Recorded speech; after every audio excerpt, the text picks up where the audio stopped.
Champions trophy గెలిచిన తర్వాత team India మళ్లీ గ్రౌండ్ లో అడుగుపెట్టింది లేదు. ఆటగాళ్లంతా ఐపీఎల్ తో బిజీ అయిపోయారు. ఇప్పుడు జూన్ 20 నుంచి ఆరంభమయ్యే ఇంగ్లాండ్ టెస్ట్ సిరీస్ తో టీమిండియా అంతర్జాతీయ షెడ్యూల్ మొదలు కాబోతుంది. ఈ సిరీస్ టీమిండియాకు అతిపెద్ద సవాల్గా చెప్పవచ్చు.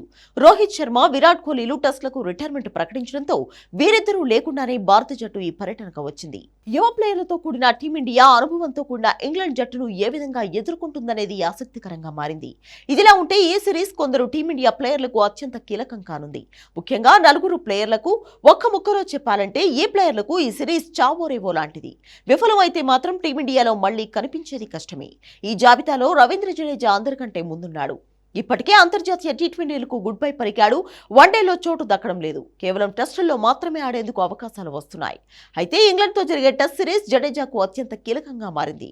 వాషింగ్టన్ సుందర్ రూపంలో జడేజాకు ప్రత్యామ్నాయం కనిపిస్తోంది. అంతేకాకుండా జడేజా స్టైల్లోనే బౌలింగ్ చేసే అక్షర్ పటేల్ కూడా ఉన్నాడు.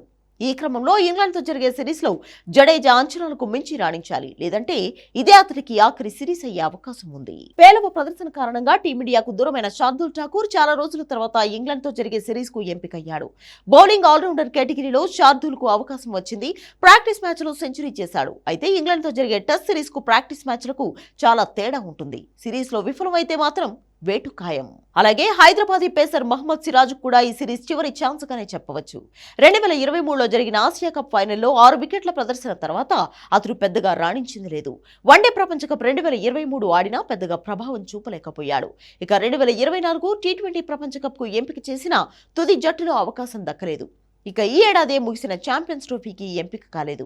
అయితే ఇంగ్లాండ్ పరిస్థితులు సిరాజ్ కు సరిపోతాయని ఒకే ఒక్క కారణంతో అతన్ని ఈ సిరీస్ కు ఎంపిక చేశారు. విఫలమైతే మాత్రం టీమిండియాలో అడ్రస్ గల్లంతవడం ఖాయమని అంచనా వేస్తున్నారు.